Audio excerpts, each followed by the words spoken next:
Oh, wow, he was great. God, I thought I was the only good straight man here tonight.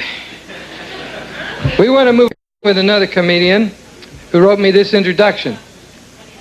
He said, "Dear Dick, please say that after conquering the nightclub scene in New York, I moved to Los Angeles." There's another one. "And now both act and write for TV and movies, as well as continuing my stand-up career in nightclubs. And I am very proud to say that I speak with the easy assurance of the unconsciously ignorant. Ladies and gentlemen, please welcome Richard Lewis."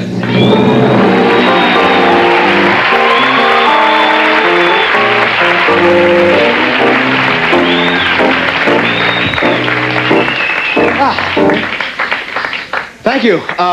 Boy, this is it's an exciting night for me. It's you're a hot crowd. I'm hot. I'm just hot, period. And this is a frightening profession. I was a schmuck. I could have been a caterer. I realize now.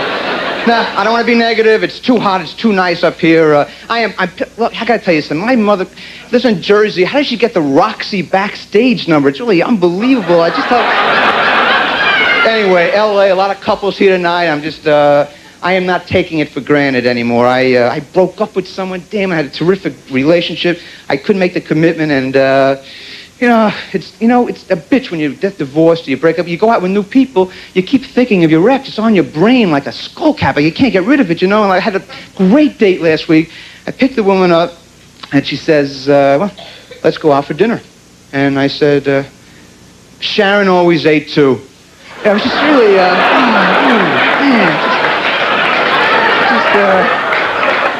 it just put such a damper on the whole leaving there, and after I split up, I couldn't live alone. It's frantic time living alone. I went to one of these roommate places. I swear, I never thought I would do this. You hear about people going, spending bucks, $50 to try to meet a roommate from a computer. I feel like a fool, but I did it because I was desperate, and I go in there. It's in Westwood, and the woman took my money, and I was meeting my prospective roommate, and she said something like this. I don't mean to be sexist. I don't do any women's voice, but she said, "Well, I'm quiet, and I'm a writer. I'm 37, and I work for UNICEF." Well, hey, bingo, that sounds great to me.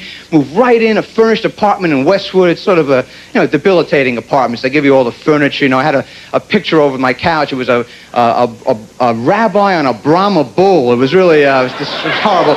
And we're in there in this furnished apartment.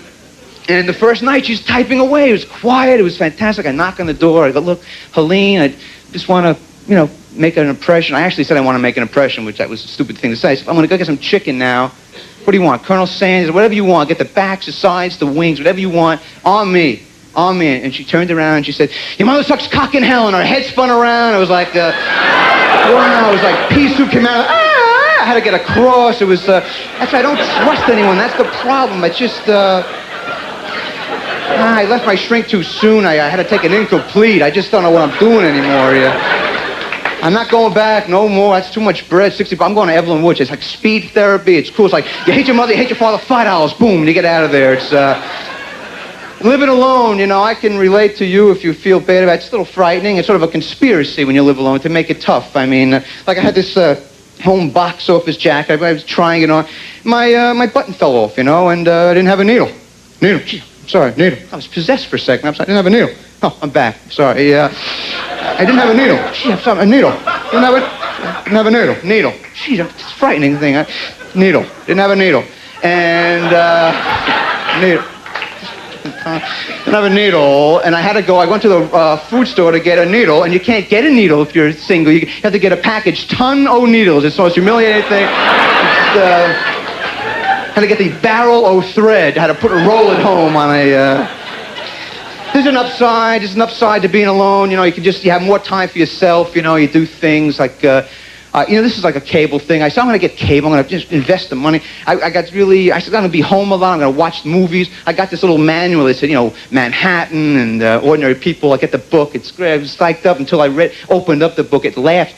It laughed at me when I opened up the book because Manhattan was on twice. No, it's on tonight and 40 other times this week. The Hatchet That Couldn't Say No is on.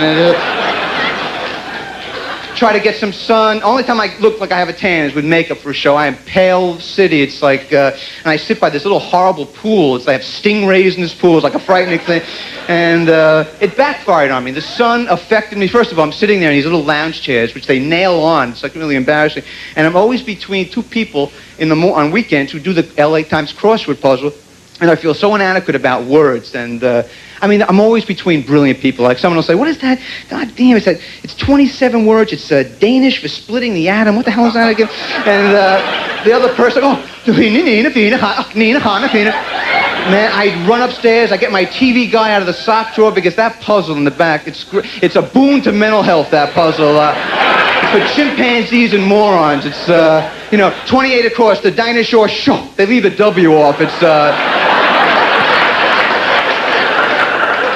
I don't even know why I even try to care anymore. Appearance, it's all how you feel in the guts, you know. I have pals now trying to take me out places after you break up. I went to a rock concert. I'm pretty straight, and took the Springsteen concert. My friend brings a little joint, and he says, we're going to get wrecked. Oh, wow. Said, okay, look, whatever you want to do. And he puts the roach in a Sears shopping bag with his children's furniture over it, and he's schlepping this thing into the Forum. We're going to get stoned. Wow. It's we're sitting there, and he's looking for the joint for the entire show, and I'm next to a 9-year-old kid, like a 40-piece water pipe next to him. It was like he was dealing a coke from a guy from Bolivia, had a register on his thing here. It was like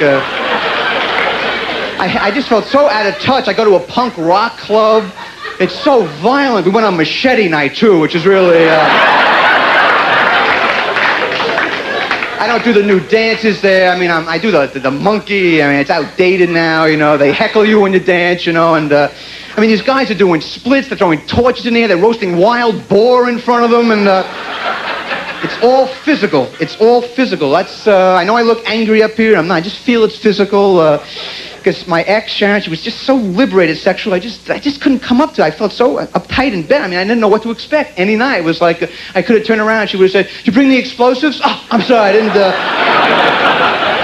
I tried to catch up. I played a little catch-up ball. I went to the bookstores. I got all the Joyous Sex books. Forget about it. It's like, you feel like a Momo if you don't do more than position... I mean, come on. Position 1 and 2 is like you can't do that anymore. Position 3005, you're in bed, your wife's holding a wok, you know, and... are we having intercourse now? Are you in the house now? Are we going to have a child like this? It's just, I don't get it, you know. It's, plus, I can't express myself. I really envy men and women who can express themselves while you're making love. I mean, to be able to, I mean, Barry White to me is, the best.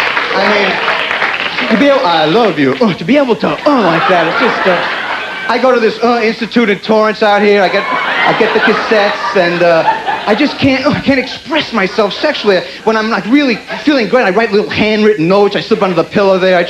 I get crazy. As soon as I'm having an orgasm, I give away family secrets. I go wild. We got coal mines in Montana. Oh, damn, I didn't mean to tell you that. And I just can't express myself. Once I tried to yodel. I just went wild, and 3 game wardens knocked on my door, and it was like, I try to be sensitive up front. A lot of men, I think, fall into this category. While you're in the act, it's like, I love you. You are everything to me. You are my life. It's real sensitive time. But, as soon as you, have an orgasm, hey, any more frozen waffles in the freezer? Just get that. I think women are so lucky genetically. It's the best. You can make love so much. You can make love so many times in one night. It's sensational. Man, let's face it. We know. I know you know this. I'm not... Unless you're a parakeet, you know what I'm talking about here. But, after one time, it's, for a minute, check, please. And we know it's true, and yet I bullshit in bed that I can't own up to that fact. Let's make love again, Rich. Yeah, I'd like to. I think I'll put aluminum siding on the house first, and, gotta lie. And the bottom line to all this, just want to be yourself. I want to express this because I swear it's a hereditary... Here it is. When I meet someone for the first time, I want to be myself. Here it is. I'll say this. I want to fart. I say this right now. And I say this because it's a hereditary thing. My family, my father blitzed us out of North Jersey and always denied it. If only he would have farted like a mensch, like a regular guy, we never would have gone to psychoanalysis. Boom, pop, there it is. Oh, no way in a million years. It's unbelievable. It made us so nuts, He just couldn't own up to it. Our family crest are 6 men fleeing a game room. It's really a horrible thing. It's horrible. He couldn't admit it. My mother loved it. She'll never fart in an air. She represses her whole existence. Like, I mean, when she started doing Sullivan around the house, we knew another neighborhood was going up in flames. My brother never farted. My brother was a bully, and bullies have no time to fart. They're giving you noogies on the head there. He was too tired. My sister, never. She always wore a prom dress. You can't fart in a prom dress or in a rented tuxedo. That's a law in the Koran or something. But my old man, forget about it. Boom, pop, there it is. Oh, no. Our parakeet used to cover its eyes with its wings around the house. My grandmother flipped out. Look, I don't want the green card. It's cool. I'll go back to Romania. It's okay. Boom, pop, there it is. There was like a haze over our house. We didn't know where we lived. We needed lanterns like in Moby Dick. Are we here? Boom, pop, there it is. Oh, no, it wasn't me. It was a coyote. It was a coyote over there. I got to get off. You're a wonderful crowd. And,